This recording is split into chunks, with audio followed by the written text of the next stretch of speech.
Tonight on Business Live, Bank of Ghana reaches agreement with commercial banks on settlement of retail investors of cocoa bills this week. We'll hear from the central bank's head of financial markets, Stephen Opata. We are working with Cocoa Board to look at its balances with the various banks and see how we can quickly pay these individuals. I can assure you that these individual investors will be paid, and hopefully that happens this week. Meanwhile, Cocoa Board agrees to Bank of Ghana's directive to allow banks to use its deposits to pay retail customers. Also, we explore impact of Auditor General's report on use of COVID-19 funds as Ghana explores debt cancellation and IMF program. And Standard & Poor's downgrades Ghana's credit ratings assigned to the country's Eurobond maturing in 2026 to default status from current CC rankings. I'm Maame Esi Thompson. We'll be right back.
Now, Bank of Ghana says it has reached an agreement with the commercial banks for individual bondholders to be paid on maturing papers this week.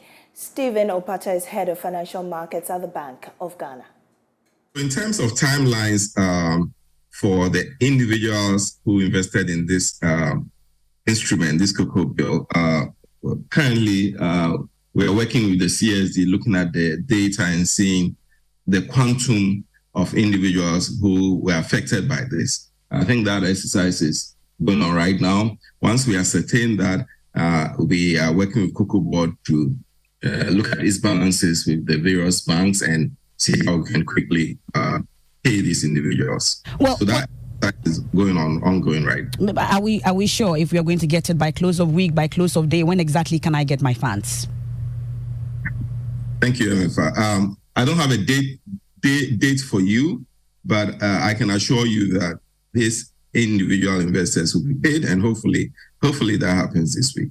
Well, point 3 of your statement points to an unfortunate development. You say you've noticed that financial institutions are selling to retail clients, which is not supposed to be the case. How is it that as regulators, your banking supervision did not flag this and issue regulatory directive and waited till we got here?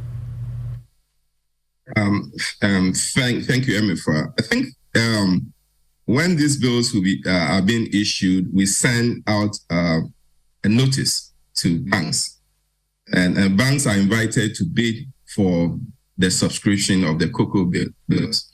Actually, this happens on a particular day. So, for example, the one we're talking about, it happened on Thursday, and this must be electronically submitted through an auction model not later than 1 p.m. on that day. And then settlements takes place the same day. Now, the notice spells out clearly that banks are eligible to participate.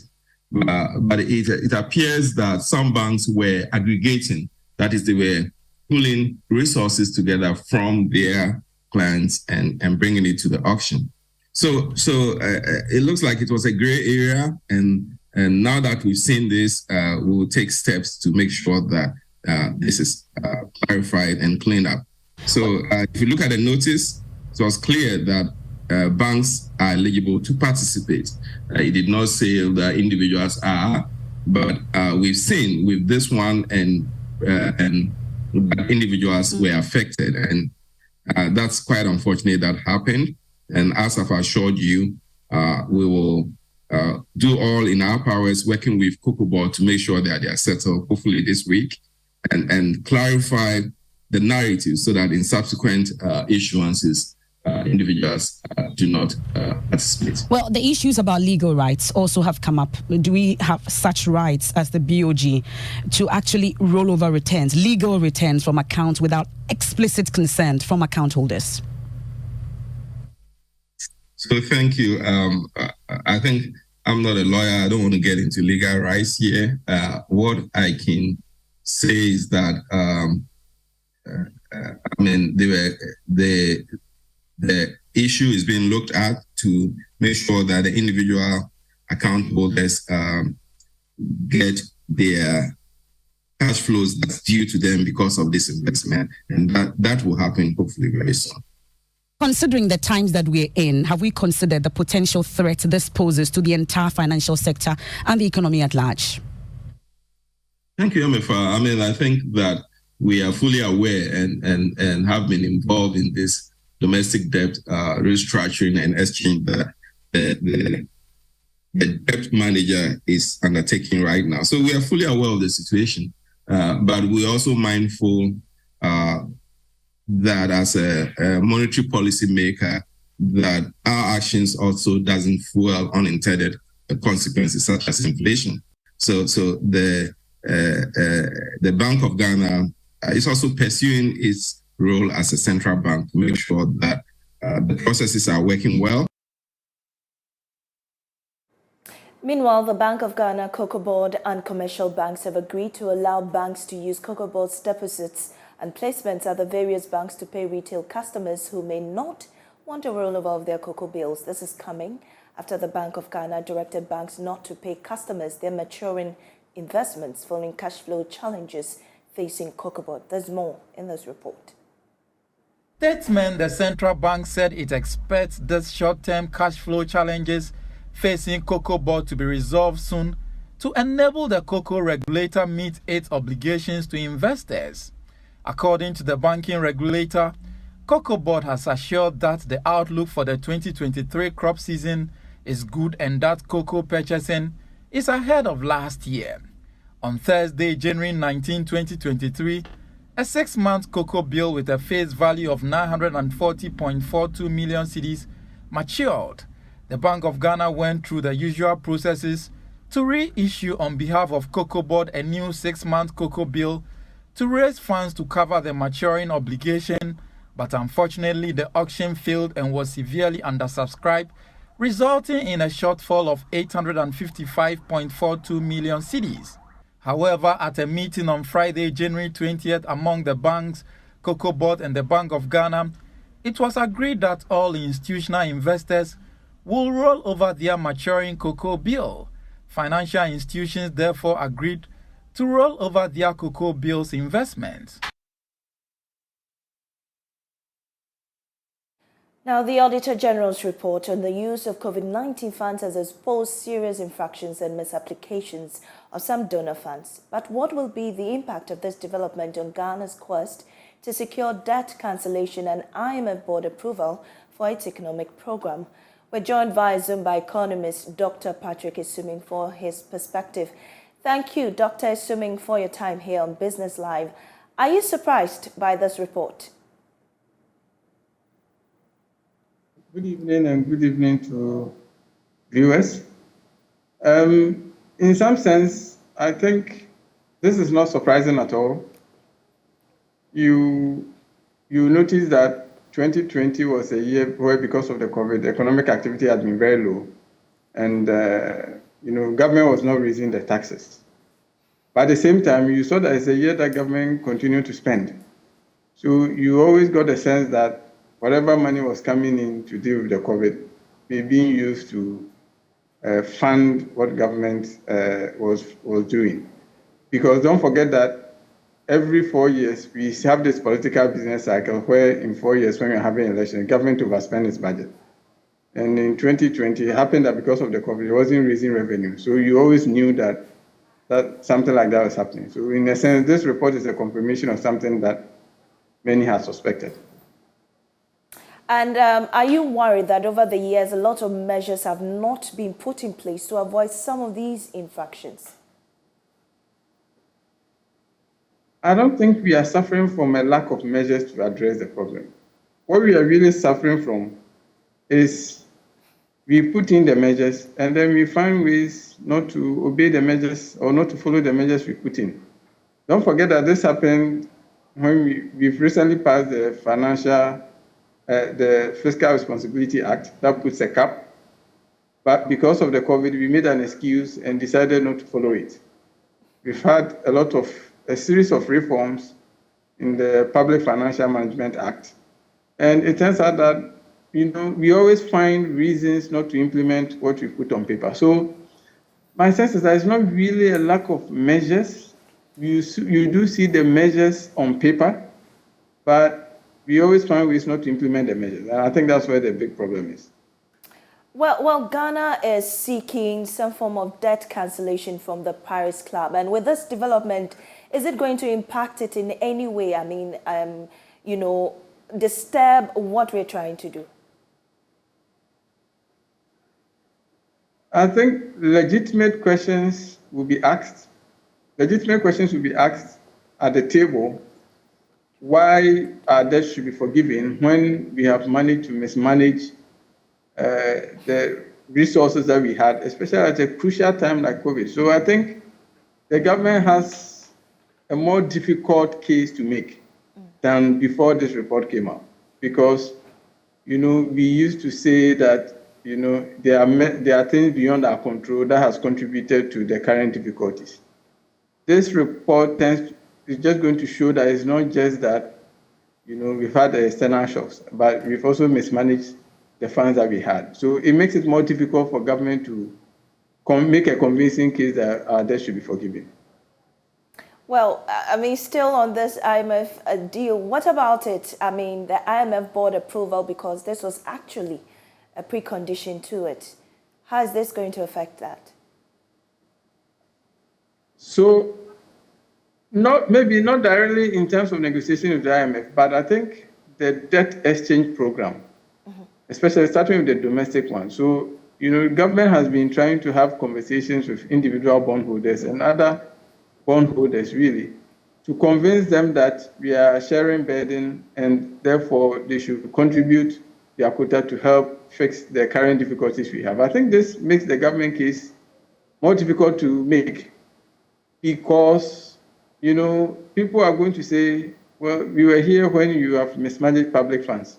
Why should I sacrifice my hard-earned savings just to help fix the situation? So I think government faces a more difficult task convincing, especially the domestic bondholders, that they should be making more sacrifices. So in a sense, this could actually delay the process because, whatever discussions that people were having with the government, people will see this report and say, well, some people might demand that if we are going to make any sacrifices, the government should show us more commitment in terms of how it's going to manage its finances going forward. All of that has the potential to delay the conclusion of the debt exchange and subsequently the approval of the IMF deal.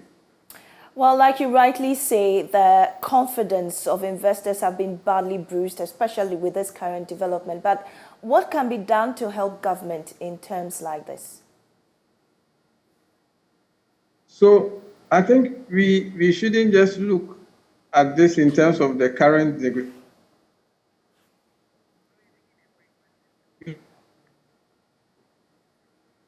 public finances. And I think that's where we should start from. And that going forward, our government, maybe citizens should be more demanding of government, demanding of accountability from our government in terms of how public funds are managed. Because it's obvious that simply passing laws and regulations won't be the solution. Right. Very grateful to you, Dr. Patrick Isumin. He's an economist. And away from that, still to come, Standard & Poor's downgrades Ghana's credit ratings assigned to the country's Eurobond maturing in 2026 to default status from current CC rankings. We'll be right back.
Ratings agency Standard & Poor's has downgraded Ghana's credit ratings from CC to default status assigned to the country's Eurobonds maturing in 2026. This is a warning to officially alert investors that the country cannot meet its debt obligations, hence the D ranking. There's more in the following report. Standard & Poor's in its latest report on Ghana noted that it took the action after government failed to honor about $41 million in coupon payments that was due on January 18, 2023. However, for some industry watchers, the action was not surprising after government earlier announced that due to the current pressure on the economy, it was suspending interest payments on Eurobonds, commercial papers and bilateral debt. Government is currently working to reprofile its debt with some of these international creditors, a move that would help it put it in a better position to start meeting its debt obligations with these bondholders. The move by Standard & Poor's may further delay the process in terms of Ghana's return to the international market. The National Pensioners Association is requesting help from its pensioners' medical scheme from the Social Security and National Insurance Trust in order to protect its members. This follows SNIT's average 25% increase in monthly pension payouts. According to the association's General Secretary, Stephen Boakye, the current economic climate has had a negative impact on its members, necessitating the need for support regardless of indexation. He spoke to Joy Business. The meeting was to deliberate on some issues confronting the members of the Pensioners Association. General Secretary Stephen Boakye commended the trust but called for more policies that will protect pensioners in such austere times. Director, we are saying that we know, and you know, that we are running a pensions medical scheme, our own homegrown project, to take care of our members, our health benefits. So we are pleading with you for assistance. You have been giving us, I think some 2 years ago or so, you gave us about 800,000 to support it. In fact, it has helped us a lot. Now I can tell you that now we have over 40-something thousand people who have benefited from the scheme. And so we are waiting. We know that you will do it. and we are waiting. I remember somebody asked me in Tema that, then what about the pensions medical scheme? I said, Director General, it will come. He will bring it. He will come and support us. And so, Director, we are waiting that you listen to us. Director General for the Social Security and National Insurance Trust, John Oforitinkwine, pledged the trust support for the medical scheme. I heard your request. This is your fund.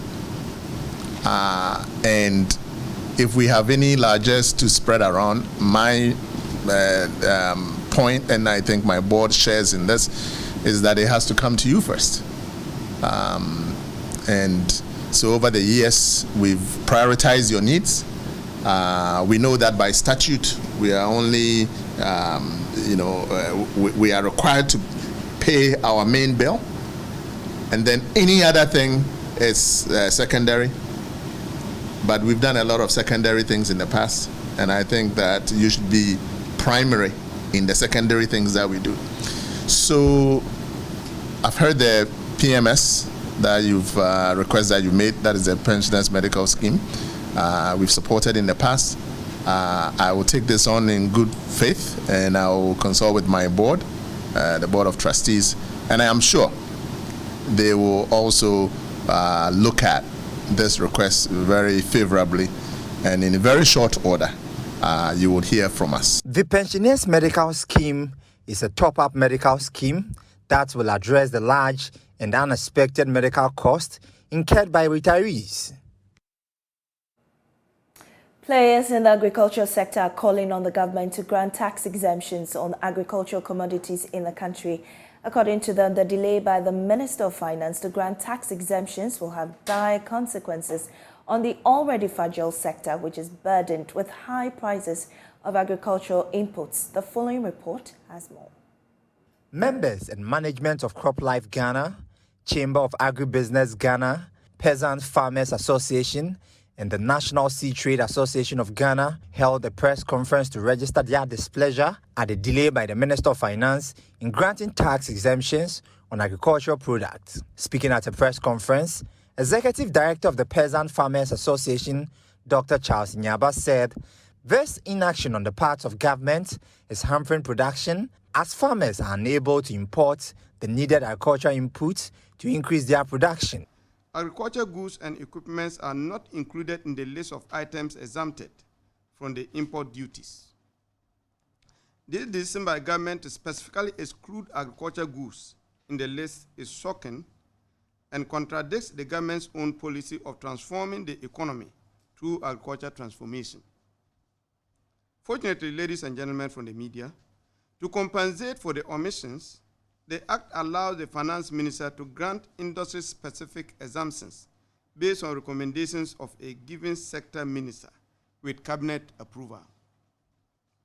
Friends from the media, given the critical nature of agriculture and agribusiness activities in the country, on 10th January 2023, our Agri Minister of Food and Agriculture applied for exemptions for agricultural commodities. Whilst we still await decision of the Finance Minister and government to grant the request, our clients and service providers have their goods currently locked up at the port due to exorbitant charges slapped on them by way of import duties. Chief Executive of the Agribusiness Chamber, Anthony Morrison, added that they would be forced to embark on a demonstration if the Minister of Finance fails to grant tax exemptions on agricultural commodities.